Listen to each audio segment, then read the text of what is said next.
Hello friends, welcome back to my channel. ನಾನು Bhavya. Friends, birthday ವ್ಲಾಗ್ನ ನಾನು ಕಂಟಿನ್ಯೂ ಮಾಡ್ತಿದ್ದೀನಿ. ನೆನ್ನೆನೇ ಹೇಳಿದ್ದೆ ವಿಡಿಯೋ ಲೆಂತಿ ಇರೋದ್ರಿಂದ ನಾನು ಪಾರ್ಟ್ 2 ಮಾಡ್ತೀನಿ ಬರ್ಡೇ ವ್ಲಾಗ್ನ ಅಂತ ಹೇಳಿ. ಸೊ ಇವಾಗ ನಾನು ನೆನ್ನೆನೇ ಹೇಳಿದ ರೀತಿ ರಾಯಲ್ ಮೀನಾಕ್ಷಿ ಮಾಲ್ಗೆ ಹೋಗ್ತಿದ್ದೀನಿ. ಹಾಗೆ ನಿಮ್ಮನ್ನು ಕೂಡ ಕರ್ಕೊಂಡು ಹೋಗ್ತಿದ್ದೀನಿ. ತುಂಬ ಜನ ರಾಯಲ್ ಮೀನಾಕ್ಷಿ ಮಾಲ್ನ ನೋಡಿರಲ್ಲ. ಸೊ ನೀವು ಸಹ ನನ್ನ ಜೊತೆ ನೋಡಿದ ಹಾಗಾಗುತ್ತೆ. ಹಾಗೆ ನಿಮಗೇನಾದರೂ ಇನ್ಫಾರ್ಮೇಷನ್ ಬೇಕಿದ್ದರೆ ಅದು ಖಂಡಿತ ಈ ವಿಡಿಯೋದಲ್ಲಿ ಸಿಗುತ್ತೆ ಅಂತ ಅಂದ್ಕೊಂಡಿದ್ದೀನಿ. ಹಾಗೆ ಇವಾಗ ನಾವು ಮಾಲ್ಗೆ ಹೋಗ್ತಿದ್ದೀವಿ. ಇಲ್ಲೇ ಪಾರ್ಕಿಂಗ್ ಮಾಡ್ತಿದ್ವಿ. ಪಾರ್ಕಿಂಗ್ ಎಲ್ಲ ನಿಮಗೆ 1 ಅವರ್ಗೆಲ್ಲ 50 ರುಪೀಸ್ ಆ ರೀತಿ ಎಲ್ಲ ಚಾರ್ಜ್ ಮಾಡ್ತಾರೆ. ಓಕೆ, ಇವಾಗ ಬನ್ನಿ ಫ್ರೆಂಡ್ಸ್, ಪಾರ್ಕ್ ಮಾಡಿಬಿಟ್ಟು ಒಳಗಡೆ ಹೋಗಿ ನೋಡೋಣ ರಾಯಲ್ ಮೀನಾಕ್ಷಿ ಮಾಲ್ ಹೇಗಿದೆ ಅನ್ನೋದನ್ನು ನಾನು ಸಹ ನೋಡ್ತೀನಿ. ನೀವು ಸಹ ನನ್ನ ಜೊತೆ ನೋಡಿ, ನಿಮಗೂ ಸಹ ಇಷ್ಟ ಆಗ್ಬೋದು. ಯಾರೆಲ್ಲ ನೋಡಿಲ್ಲ ಅವ್ರಿಗೆಲ್ಲ ಖಂಡಿತವಾಗ್ಲೂ ಇಷ್ಟ ಆಗುತ್ತೆ. ಫ್ರೆಂಡ್ಸ್, ನಾವು ಒಳಗಡೆ ಎಂಟ್ರಿ ಆಗ್ತಿದ್ದಾಗೇ ನೋಡಿ ಈ ರೀತಿ ಇದೆ. ಮಾಲ್ ಒಳಗಡೆ ಅಂತೂ ಡಿಸೈನ್ಸ್ ಎಲ್ಲ ತುಂಬಾ ಚೆನ್ನಾಗಿ ಮಾಡಿದ್ದಾರೆ. ತುಂಬ ಡಿಫ್ರೆಂಟಾಗೇ ಮಾಡಿದರು. ತುಂಬಾ ಚೆನ್ನಾಗಿತ್ತು ಅಂತಲೇ ಹೇಳ್ಬೋದು. ಹಾಗೆ ಈ ಒಂದು ರಾಯಲ್ ಮೀನಾಕ್ಷಿ ಮಾಲಲ್ಲಿ ತುಂಬ ಫಿಲಮ್ಸ್ದು ಶೂಟಿಂಗ್ ಎಲ್ಲ ನಡೆದಿದೆ. ಹಾಗೆ mister and Mrs Ramachari, Yash and Radhika ಅವ್ರ ಫಿಲಮ್ ಶೂಟಿಂಗ್ ಎಲ್ಲ ಇಲ್ಲೇ ನಡೆದಿರೋದು. ಯಾವ ಸೀನ್ ಇರ್ಬೋದು ಅಂತ ಅಂದ್ಕೊಳ್ತಿರ್ಬೋದು ನೀವು. ಅದೇ ಶಾಪಿಂಗ್ ಎಲ್ಲ ಮಾಡೋದಕ್ಕೆ ಹೋಗ್ತಾರಲ್ಲ, ಅದೆಲ್ಲ ಈ ಒಂದು ಮಾಲ್ನಲ್ಲೇ ನಡೆದಿರೋದು. ಹಾಗೆ ಒಂದು ಫೈಟಿಂಗ್ ಸೀನ್ ಕೂಡ ಇಲ್ಲೇ ನಡೆದಿರೋದು. ನಾನು ಮಾಲ್ ಒಳಗೆ ಎಂಟ್ರಿ ಆಗ್ತಿದ್ದಾಗೆ ನೋಡ್ತಿದ್ದಾಗೇ ಸಂಜು ಕೇಳಿದ್ರು ನನ್ನನ್ನು, ಈ ಮಾಲಲ್ಲಿ ಒಂದು ಶೂಟಿಂಗ್ ನಡೆದಿದೆ ಒಂದು ಫಿಲಮ್ದು, ಯಾವುದು ಹೇಳು ಅಂತ. ನಂಗೆ ಸ್ವಲ್ಪ ಕನ್ಫ್ಯೂಸ್ ಆಗ್ತಿತ್ತು. ಆಮೇಲೆ ಅವರೇ ಹೇಳಿದ್ರು. ಆಮೇಲೆ ನನಗೂ ಸಹ ನೆನಪಾಗ್ತು, ಹೌದಲ್ವಾ ಇದೇ ಪ್ಲೇಸಲ್ಲಲ್ವಾ ಫೈಟಿಂಗ್ ಸೀನ್ ಎಲ್ಲ ನಡೆದಿರೋದು ಅಂತ. ಖಂಡಿತವಾಗ್ಲೂ ನೀವು ಸಹ ನೋಡಿ, ನಿಮಗೂ ಸಹ ನೆನಪಾಗುತ್ತೆ. ಹಾಗೆ ಅವರು ಶಾಪಿಂಗ್ ಎಲ್ಲ ಮಾಡ್ತಾರಲ್ಲ ಮದುವೆಗೆ, ಸೊ ಇದೇ ಮಾಲ್ನಲ್ಲಿ ಶೂಟಿಂಗ್ ಎಲ್ಲ ನಡೆದಿರೋದು. ತುಂಬ ಖುಷಿ ಆಗ್ತಿತ್ತು. ಅವರೇ ಸಿಕ್ಕಿದ್ದಿದ್ರೆ ಇನ್ನೂ ಚೆನ್ನಾಗಿರ್ತಿತ್ತು ಅಂತಲೂ ಅನಿಸ್ತಿತ್ತು. It's okay. ಪ್ರತಿಯೊಬ್ಬರು ಇಲ್ಲಿಗೆ ಬರ್ತಿರ್ತಾರೆ, ಶೂಟಿಂಗ್ ಎಲ್ಲ ನಡೀತಾ ಇರುತ್ತೆ. ತುಂಬಾ ಚೆನ್ನಾಗಿದೆ ಮಾಲ್ ಅಂತೂ, ತುಂಬ ಡಿಫ್ರೆಂಟಾಗಿದೆ. ನನಗಂತೂ ಸಿಕ್ಕಾಪಟ್ಟೆ ಇಷ್ಟ ಆಯಿತು. ಸೊ ನಿಮಗೂ ಇಷ್ಟ ಆಗುತ್ತೆ. ವಿಡಿಯೋನ ಸ್ಕಿಪ್ ಮಾಡದೆ ಎಂಡ್ವರೆಗೂ ನೋಡಿ. ಹಾಗೆ ನಿಮಗೆ ಯಾವ್ಯಾವ ಬ್ರ್ಯಾಂಡೆಡ್ ಡ್ರೆಸ್ ಎಲ್ಲ ಬೇಕು ಆ ಥರದ ಬ್ರ್ಯಾಂಡೆಡ್ ಡ್ರೆಸ್ ಎಲ್ಲ ಇಲ್ಲಿ ಸಿಗುತ್ತೆ. ಈ ಮಾಲಲ್ಲಿ ಏನೆಲ್ಲ ಸಿಗುತ್ತೆ, ಏನೆಲ್ಲ ಇದೆ ಅನ್ನೋದು ನಿಮಗೂ ಸಹ ಗೊತ್ತಾಗಬೇಕು ಅಂದರೆ ನೀವು ವಿಡಿಯೋನ ಸ್ಕಿಪ್ ಮಾಡದೆ ಎಂಡ್ವರೆಗೂ ನೋಡಿದ್ರೇ ನಿಮಗೆ ಈ ಮಾಲಲ್ಲಿ ಏನೆಲ್ಲ ಇದೆ, ಏನೆಲ್ಲ ಸಿಗುತ್ತೆ ಅನ್ನೋದು ಗೊತ್ತಾಗುತ್ತೆ. ನೀವು ಸ್ಕಿಪ್ ಮಾಡಿ ನೋಡೋದ್ರಿಂದ ನಿಮಗೆ ಬೇಕಾಗೋಂಥ ಇನ್ಫಾರ್ಮೇಷನ್ ಸಿಗೋಲ್ಲ. ಹಾಗೆ ಚಿನ್ನು ಅಂತೂ ಇಲ್ಲಂತೂ ಸಿಕ್ಕಾಪಟ್ಟೆ ಗೇಮ್ಸ್ ಎಲ್ಲನೂ ಆಡ್ದ. ಅವನಂತೂ ತುಂಬಾ ಎಂಜಾಯ್ ಮಾಡ್ದ. ನಾವು ಸಹ ಅವನ ಜೊತೆ ತುಂಬಾ ಎಂಜಾಯ್ ಮಾಡಿದ್ವಿ. ಹಾಗೆ ನಾವು ಸಹ ಇಡೀ ಮಾಲ್ನೆಲ್ಲ ಸುತ್ತಕೊಂಡು ನಮಗೂ ಸ್ವಲ್ಪ ಶಾಪಿಂಗ್ ಮಾಡೋದಿತ್ತು. ನಾವು ಸಹ ಸ್ವಲ್ಪ ಶಾಪಿಂಗ್ ಎಲ್ಲ ಮುಗಿಸ್ಕೊಂಡು ಹಾಗೆ ಇದೇ ಮಾಲ್ನಲ್ಲಿ ಕಾಟೇರ ಫಿಲಮ್ ಇತ್ತು. ಸೊ ನೋಡಿಕೊಂಡು ಎಂಜಾಯ್ ಮಾಡಿಕೊಂಡು ಹೋದ್ವಿ. ನೀವು ಸಹ ಸಿಕ್ಕಾಪಟ್ಟೆ ಎಂಜಾಯ್ ಮಾಡ್ತೀರಾ. ಮಾಲ್ ಅಂತೂ ತುಂಬಾ ಚೆನ್ನಾಗಿದೆ. ನಿಮಗೂ ಸಹ ಏನಾದರೂ ತೊಗೊಳ್ಬೇಕು ಅಂತ ಅನಿಸ್ತಿರುತ್ತೆ, ಇವಾಗಲೇ ನೋಡ್ಕೊಂಡಿರಿ. ನೆಕ್ಸ್ಟ್ ಮಾಲಿಗೆ ಬರ್ತಿದ್ದಾಗೇ ನಿಮಗೆ ಗೊತ್ತಾಗಿರುತ್ತಲ್ಲ ಎಲ್ಲಿ ಯಾವುದು ಸಿಗುತ್ತೆ ಅಂತ. ಸೊ ಈಸಿಯಾಗಿ ಬಂದು ಶಾಪಿಂಗ್ ಮಾಡಿಕೊಂಡು ಹೋಗ್ಬೋದು. ತುಂಬಾ ಚೆನ್ನಾಗಿದೆ. ನನಗಂತೂ ಸಿಕ್ಕಾಪಟ್ಟೆ ಇಷ್ಟ ಆಯಿತು. ಹಾಗೆ ನಿಮಗೆ ಯಾವ ಬ್ರ್ಯಾಂಡೆಡ್ ಡ್ರೆಸ್ ಬೇಕು ಪ್ರತಿಯೊಂದು ಸಿಗುತ್ತೆ. ತುಂಬ ಸೇಲೆಲ್ಲ ನಡೀತಿತ್ತು. ಹಾಗೆ 50% ಆಫರ್ ಇತ್ತು, ಕೆಲವೊಂದು ಕಡೆ 70% ಆಫರ್ ಎಲ್ಲ ಇತ್ತು. ತುಂಬಾ ಚೆನ್ನಾಗಿತ್ತು. ಡ್ರೆಸ್ಗಳು ಇರ್ಬೋದು, ಎಲ್ಲ ಥರದ್ದು ಚೆನ್ನಾಗಿತ್ತು. ಸ್ಯಾರೀಸು ಕೂಡ ಖಂಡಿತ ಸಿಗುತ್ತೆ ನಿಮಗೆ. ತುಂಬ ಚೆನ್ನಾಗಿದೆ. ಎಲ್ಲ ಥರದ ಐಟಮ್ಗಳು ಸಿಗುತ್ತೆ ನಿಮಗೆ. ಈ ಥರದ್ದು ಸಿಗಲ್ಲ ಅಂತ ಹೇಳೋ ಹಾಗೆ ಇಲ್ಲ, ಎಲ್ಲ ಸಿಗುತ್ತೆ. ಹಾಗೆ ನೀವೇನಾದರೂ ಗ್ರಾಸರಿ ಏನಾದರೂ ತೊಗೊಳ್ಬೇಕು ಅಂತಂದರೆ ನಿಮಗೆ ಗ್ರೌಂಡ್ ಫ್ಲೋರಲ್ಲಿ ಗ್ರಾಸರಿ ಎಲ್ಲ ಇರೋದು. ಅದು ನೀವು ಏನಾದ್ರು ಗ್ರಾಸರಿ ಶಾಪಿಂಗ್ ಮಾಡಬೇಕು ಅಂತಂದರೆ ಅದನ್ನು ಸಹ ನೀವು ಬಂದು ಇಲ್ಲಿ ತೊಗೊಳ್ಬೋದು. ಬನ್ನಿ ಇವಾಗ ನೋಡ್ಕೊಂಡು ಹೋಗೋಣ ಮಾಲ್ನ. ನೀವು ನನ್ನ ಜೊತೆ ನೋಡ್ತಾ ಎಂಜಾಯ್ ಮಾಡಿ. ನೋಡಿ, ನಮ್ಮ ಚಿನ್ನು ನೋಡಿದ್ದೆಲ್ಲನೂ ಬೇಕು ಅಂತ ಕೇಳ್ತಿದ್ದಾನೆ. ಅಮ್ಮ ಇದು ಕೊಡಿಸ್ತೀಯಾ, ಇಲ್ಲಾಂದರೆ ಇದು ಕೊಡಿಸ್ತೀಯಾ, ನೋಡಿದ್ದೆಲ್ಲನೂ ಅವನು ಬೇರೆ ಶಾಪ್ ಹತ್ರ ಹೋದಾಗೆಲ್ಲ ಅಮ್ಮ ಅದು ಬೇಡ, ಇವಾಗ ಇದು ಕೊಡಿಸು ಅಂತ ಹೇಳೋದು. ಇದಕ್ಕಿಂತ ಚೆನ್ನಾಗಿರೋದು ನೋಡಿದಾಗ ಅಮ್ಮ ಅದು ಬೇಡ, ಇದು ಕೊಡಿಸು ಅಂತ ಹೇಳೋದು. ಆ ಥರ ಮಾಡ್ತಾನೇ ಇದ್ದ. ಅವನು ಹೋಗಿದ್ದ ಕಡೆ ಎಲ್ಲ ಅದು ಇದು ಕೇಳ್ತಾನೆ ಇರ್ತಾನೆ. ಮಕ್ಕಳೇ ಹಾಗಲ್ವಾ, ನೋಡಿದ್ದೆಲ್ಲನೂ ಬೇಕು ಅಂತ ಹೇಳ್ತಿರ್ತಾರೆ. ಅವನಿಗೆ ನೆಕ್ಸ್ಟ್ ಕೊಡಿಸ್ತೀನಿ ಅಂತ ಹೇಳಿದ್ರೆ ಓಕೆ ನೆಕ್ಸ್ಟ್ ಕೊಡಿಸ್ತೀಯಾ ಅಂತ ಅಂದ್ಬಿಟ್ಟು ಸುಮ್ಮನಾಗ್ತಾನೆ ಸದ್ಯಕ್ಕೆ. ಕೆಲವೊಂದು ಮಕ್ಕಳಂತೂ ಬೇಕು ಅಂತ ಹೇಳಿ ಅಲ್ಲೇ ಹಠ ಮಾಡ್ತಾ ಕೂತ್ಕೊಬಿಡ್ತಾರೆ. ಇವನು ಸ್ವಲ್ಪ ಸರಿ ನೆಕ್ಸ್ಟ್ ಟೈಮ್ ಬಂದಾಗ ಖಂಡಿತ ಕೊಡಿಸ್ತೀನಿ ಅಂತ ಅಂದ್ಬಿಟ್ರೆ ಅವನು ಸುಮ್ಮನಾಗ್ಬಿಡ್ತಾನೆ. ಇಲ್ಲ ಅಂತಂದರೆ ಒಂದಲ್ಲ ಒಂದು ಐಟಮ್ ಆದರೂ ಕೊಡಿಸ್ಲೇಬೇಕು. ಇಲ್ಲಂತಂದರೆ ಅವನು ಸಹ ತುಂಬಾ ಬೇಜಾರು ಮಾಡ್ಕೊಬಿಡ್ತಾನೆ ಕೊಡಿಸಿಲ್ಲ ಅಂತಂದರೆ. ಸೊ ಅವನಿಗೆ ಇಷ್ಟ ಆಗುವಂಥ ಗೇಮ್ಸ್ ಎಲ್ಲನೂ ಆಡಿಸಿದ್ವಿ ನಾವು ಕೂಡ. ಅವನಿಗೂ ತುಂಬ ಇಷ್ಟ ಆಯಿತು. ಇವಾಗ ನೋಡಿ ಆ ಬೈಕ್ ಬೇಕು ಅಂತ ಕೇಳ್ತಿದ್ದಾನೆ. ನೀನೇನು ಚಿಕ್ಕ ಪಾಪುನ ಬೇಡ ಅಂತ ಅಂದರೆ, ಇಲ್ಲ ನನಗೆ ಬೇಕು ಪ್ಲೀಸ್ ಕೊಡಿಸು ಅಂತ ಎಲ್ಲ ಕೇಳ್ತಿದ್ದ. ಸ್ಕೂಲಿಗೆ ತಗೊಂಡೋಗ್ತೀನಿ ನಾನು ಬೈಕ್ನ ಅಂತ. ಹಾಗೆ ಫಸ್ಟ್ ಕ್ರೈನಲ್ಲಂತೂ 70% ಆಫರ್ ಕೂಡ ನಡೀತಿತ್ತು. ಪಾಪುಗಳ್ದು ಡ್ರೆಸ್ ಎಲ್ಲ ಇರುತ್ತಲ್ಲ, ಅದಕ್ಕೆಲ್ಲ 70% ಆಫರ್ ಇತ್ತು. ಯಾರಾದರೂ ತಗೊಳ್ಳೋರಿದ್ದರೂ ಕೂಡ ಹೋಗಿ ನೋಡಿ. ಅವಾಗವಾಗ ಆಫರ್ ಎಲ್ಲ ಇರುತ್ತೆ, 50%, 70% ಈ ರೀತಿ ಎಲ್ಲ ಆಫರ್ ಬಿಡ್ತಿರ್ತಾರೆ. ನಿಮ್ಮ ಮಕ್ಳಿಗೆ ಏನಾದರೂ ಟಾಯ್ಸ್ ಎಲ್ಲ ಕೊಡಿಸ್ಬೇಕು ಅಂತ ಅಂದ್ಕೊಂಡಿದ್ರಂತೂ ತುಂಬ ವೆರೈಟೀಸ್ ಟಾಯ್ಸ್ ಎಲ್ಲ ಇದೆ. ತುಂಬ ಒಂದಕ್ಕಿಂತ ಒಂದು ಡಿಫ್ರೆಂಟ್ ಆಗಿರೋಂಥ ಟಾಯ್ಸ್ ಎಲ್ಲ ಇತ್ತು. ತುಂಬಾ ಇಷ್ಟ ಆಯಿತು ನನಗೂ ಕೂಡ. ನಿಮಗೂ ಏನಾದರೂ ಇಷ್ಟ ಇದ್ದರೆ ತೊಗೊಳ್ಬೋದು. ಹಾಗೆ ಬ್ಯಾಗ್ ಎಲ್ಲ ಬ್ರ್ಯಾಂಡೆಡ್ ಬ್ಯಾಗ್ಗಳೆಲ್ಲ ತುಂಬಾ ಚೆನ್ನಾಗಿತ್ತು. ನಿಮಗೆ ಏನು ಸಿಗಲ್ಲ ಅಂತ ಹೇಳೋ ಹಾಗೆ ಇಲ್ಲ, ಪ್ರತಿಯೊಂದು ಸಿಗುತ್ತೆ. ಒಂದು ಸಲ ಬೇಕಿದ್ರೆ ನಿಮ್ಗೆ ಇಷ್ಟ ಆಯಿತು ಅನ್ನೋದಾದರೆ ಇಲ್ಲೇ ಹತ್ತಿರದಲ್ಲಿ ಯಾರಾದರೂ ಇದ್ದರೆ ಬಂದು ನೋಡಿ. ರಾಯಲ್ ಮೀನಾಕ್ಷಿ ಮಾಲ್ ಅಂತೂ ಸೂಪರಾಗಿದೆ. ನಿಮಗೆ ಖಂಡಿತವಾಗ್ಲೂ ನಿಮ್ಗೆ ಇಷ್ಟ ಆಗೋಂಥ ಡ್ರೆಸ್ ಇರ್ಬೋದು, ಸ್ಲಿಪ್ಪರ್ಸ್ ಇರ್ಬೋದು, ಏನು ಬೇಕೋ ಅದೆಲ್ಲ ಸಿಗುತ್ತೆ. ಬಂದು ಒಂದು ಸಲ ಶಾಪಿಂಗ್ ಮಾಡ್ಕೊಂಡು ಹೋಗಿ. ಓಕೆ.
ಹಾಗೆ ಇಲ್ಲಿ ನೀವು ನೋಡ್ತಿರ್ಬೋದು ತುಂಬ ಥರದ ಗೇಮ್ಸ್ ಇತ್ತು.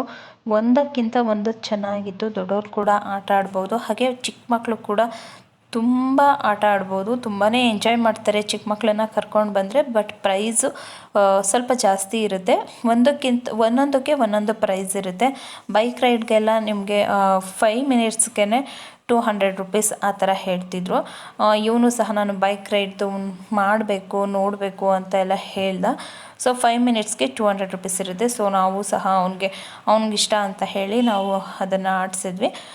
ನಿಮ್ಮ ಮಕ್ಕಳಿಗೆ ಯಾವ ಗೇಮ್ ಇಷ್ಟ ಆಗುತ್ತೆ ನೀವು ಅದನ್ನು ಟ್ರೈ ಮಾಡ್ಬೋದು. ನಿಮಗೆ ಇಷ್ಟ ಆಗೋಂಥ ಗೇಮ್ಸ್ನು ಕೂಡ ನೀವು ಟ್ರೈ ಮಾಡ್ಬೋದು. ತುಂಬ ಅಂದರೆ ತುಂಬಾ ಎಂಜಾಯ್ ಮಾಡ್ತೀರಾ. ಮಕ್ಕಳಂತೂ ಸಿಕ್ಕಾಪಟ್ಟೆ ಎಂಜಾಯ್ ಮಾಡ್ತಾರೆ.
ಹಾಗೆ ನೀವು ಏನಾದರೂ ಫಿಲಮ್ ನೋಡಬೇಕಾದ್ರೆ ಏನಾದರೂ ಸ್ನ್ಯಾಕ್ಸ್ ಎಲ್ಲ ತೊಗೊಳ್ತೀನಿ ಅಂತ ಅಂದರೆ ಇಲ್ಲಿ ಆರ್ಡರ್ ಮಾಡ್ಬೋದು.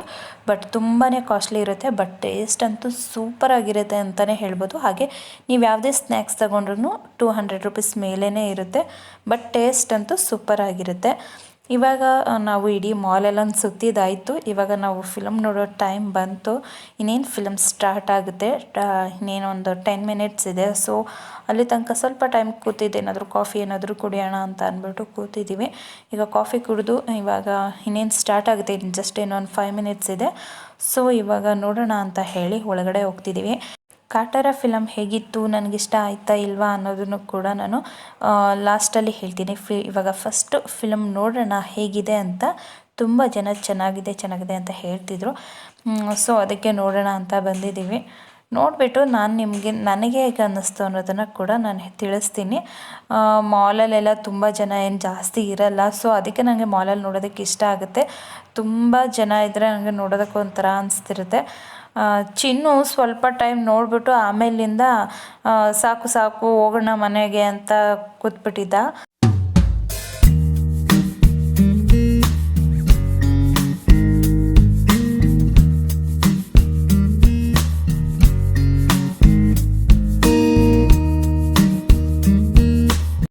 ಫ್ರೆಂಡ್ಸ್, ಫಿಲಮ್ ಎಲ್ಲ ಮುಗೀತು. ಇವಾಗ ಮನೆಗೆ ಹೋಗ್ತಿದ್ದೀವಿ. ನೋಡಿ, ಗ್ರಾಸರಿ ಎಲ್ಲ ತೊಗೊಳ್ಬೇಕು ಅಂತಂದರೆ ಇಲ್ಲೇ ಕೆಳಗಡೆ ಗ್ರೌಂಡ್ ಫ್ಲೋರಲ್ಲಿದೆ, ನೀವು ಗ್ರಾಸರಿನ ತೊಗೊಳ್ಬೋದು. ಬನ್ನಿ ಇವಾಗ ಮನೆಗೆ ಹೋಗೋಣ ಫಸ್ಟ್. ಫ್ರೆಂಡ್ಸ್, ಇವಾಗ ತಾನೇ ಮನೆಗೆ ಬಂದ್ವಿ. ಕಾಟೇರ ಫಿಲಮ್ ನೋಡ್ಕೊಂಡು ಬಂದ್ವಿ. ಕಾಟೇರ ಫಿಲಮ್ ಅಂತೂ ತುಂಬಾ ಚೆನ್ನಾಗಿದೆ, ನೋಡ್ಬೋದು. ತುಂಬ ಡಿಫ್ರೆಂಟ್ ಆಗಿದೆ ಸ್ಟೋರಿ. ರೈತರ ಪರವಾಗಿ ಮಾಡಿರೋಂಥ ಸಿನಿಮಾ. ತುಂಬ ಅಂದರೆ ತುಂಬಾ ಚೆನ್ನಾಗಿದೆ, ನಮಗಂತೂ ತುಂಬ ಇಷ್ಟ ಆಯಿತು. ನಮ್ಮ ಇಡೀ ಬರ್ತ್ಡೇ ದಿನ ಹೀಗಿತ್ತು. ಇವಾಗ ಕೇಕ್ ಕಟಿಂಗ್ ಮಾಡಿಬಿಟ್ರೆ, ಕೇಕ್ ಕಟಿಂಗ್ ಆದಮೇಲೆ ಬರ್ತ್ಡೇ ಅಂತೂ ಮುಗ್ದಂಗೆ. ಅದೊಂದು ಬ್ಯಾಲೆನ್ಸ್ ಇದೆ. ಇವಾಗ ಹೋಗಿ ಕೇಕ್ ಕಟಿಂಗ್ ಮಾಡಿಬಿಡ್ತೀವಿ. ಕೇಕ್ ಕಟಿಂಗ್ ಆದಮೇಲೆ ಇನ್ನೇನಿಲ್ಲ, ಆರಾಮಾಗಿ ಸ್ವಲ್ಪ ಊಟ ಎಲ್ಲ ಮಾಡಿ ಮಲ್ಗೋದಷ್ಟೇ. ಇವತ್ತಿನ ದಿನ ಅಂತೂ ತುಂಬಾ ಚೆನ್ನಾಗಿತ್ತು. ಸ್ಪೆಷಲ್ ಡೇಸ್ ಅಂತಂದಮೇಲೆ ಇಷ್ಟಾದರೂ ಇರಲೇಬೇಕಲ್ವಾ. ಫ್ಯಾಮಿಲಿ ಅಂತಂದಮೇಲೆ ಡೈಲಿ ಅದು ಇದು ಕೆಲಸದಲ್ಲಿ ಬ್ಯುಸಿ ಆಗಿರ್ತೀವಿ. ಬರ್ತ್ಡೇ, ಆ್ಯನಿವರ್ಸರಿ ಈ ಥರದನ್ನೆಲ್ಲ ಸ್ಪೆಷಲ್ ಡೇಸ್ನ ಈ ರೀತಿ ಒಂದು ಸ್ವಲ್ಪ ಸ್ಪೆಷಲ್ ಆಗಿ ಸೆಲೆಬ್ರೇಟ್ ಮಾಡಿದ್ರೆ ನಮಗೂ ಏನೋ ಒಂಥರ ಖುಷಿ ಇರುತ್ತಲ್ವ. ಸೊ ಇವತ್ತಂತೂ ನಾನಂತೂ ತುಂಬಾ ಖುಷಿ ಆಗಿದೆ. ಬರ್ತ್ಡೇ ದಿನ ಟೆಂಪಲ್ಗೆ ಹೋಗಿದ್ವಿ, ಎಲ್ಲ ನೀವೇ ನೋಡಿದ್ರಿ. ತುಂಬಾ ಖುಷಿ ಆಯಿತು. ಪ್ರತಿಯೊಬ್ಬರು ಈ ಥರ ಸೆಲೆಬ್ರೇಟ್ ಮಾಡಿಕೊಂಡ್ರೆ ತುಂಬಾ ಚೆನ್ನಾಗಿರುತ್ತೆ. ಸ್ವಲ್ಪ ಮನ್ಸಿಗೂ ಖುಷಿ ಆಗುತ್ತೆ. ಯಾವಾಗಲೂ ಬೆಳಿಗ್ಗೆ ಎದ್ದಾಗ್ಲಿಂದನೂ ಬರೀ ಕೆಲಸ, ಮಕ್ಕಳನ್ನ ಸ್ಕೂಲ್ ಕಳ್ಸೋದಿರ್ಬೋದು, ಅದು ಇದು ಅಂತ, ಆ ಕೆಲಸ ಈ ಕೆಲಸ ಅಂತ ತುಂಬಾ ಬ್ಯುಸಿ ಆಗಿಬಿಡ್ತೀವಿ.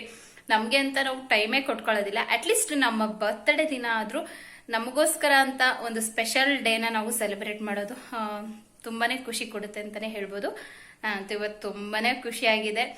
ಔಟ್ಸೈಡೆಲ್ಲ ಎಲ್ಲ ಫುಡ್ ತಿನ್ಕೊಂಡು ಇವತ್ತು ಕಿಚನ್ಗೆಲ್ಲ ಫುಲ್ಲು ರಜಾ ಹಾಕ್ಬಿಟ್ಟಿದೆ. ನಾನಂತೂ ತುಂಬ ಚೆನ್ನಾಗಿತ್ತು ಇವತ್ತಿನ ಡೇ, ನಂಗೆ ತುಂಬ ಇಷ್ಟ ಆಯಿತು. ಓಕೆ ಫ್ರೆಂಡ್ಸ್, ಕೇಕ್ ಕಟಿಂಗ್ ಆದಮೇಲೆ ವ್ಲಾಗ್ನ ಎಂಡ್ ಮಾಡ್ತೀನಿ. ಓಕೆ, ಬನ್ನಿ ಈಗ ಕೇಕ್ ಕಟಿಂಗ್ ಮಾಡೋಣ.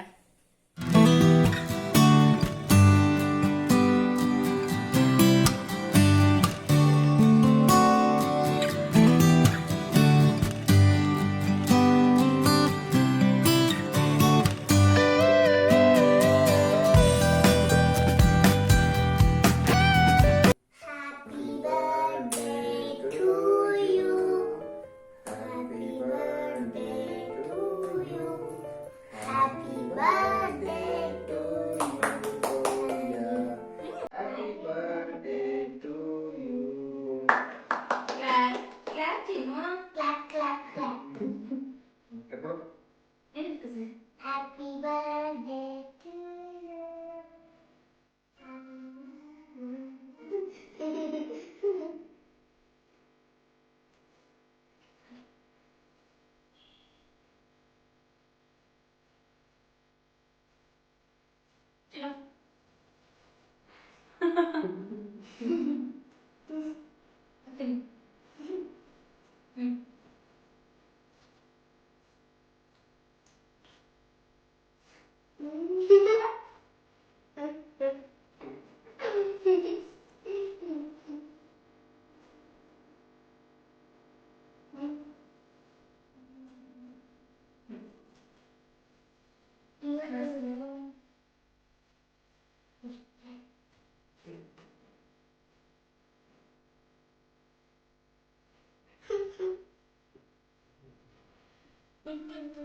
ಓಕೆ ಫ್ರೆಂಡ್ಸ್, ನೋಡಿದ್ರಲ್ಲ ನನ್ನ ಬರ್ಡೇ ವ್ಲಾಗ್ ಹೀಗಿತ್ತು.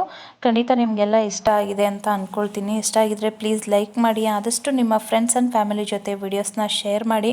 ಹಾಗೆ ಸಬ್ಸ್ಕ್ರೈಬ್ ಮಾಡ್ಕೊಳ್ದೆ ವಾಚ್ ಮಾಡ್ತಿದ್ರೆ ಪ್ಲೀಸ್ ನನ್ನ ಚಾನಲ್ನ ಸಬ್ಸ್ಕ್ರೈಬ್ ಮಾಡ್ಕೊಂಡು ವಾಚ್ ಮಾಡಿ, ನನ್ನ ಚಾನಲ್ಗೆ ಸಪೋರ್ಟ್ ಮಾಡಿ ಅಂತ ಹೇಳ್ತಾ ಈ ಒಂದು ವಿಡಿಯೋನ ನಾನು ಇಲ್ಲಿಗೆ ಎಂಡ್ ಮಾಡ್ತಾ ಇದ್ದೀನಿ. ಸಿಗೋಣ ಮುಂದಿನ ವಿಡಿಯೋದಲ್ಲಿ. Until then take care, bye. Thank you for watching.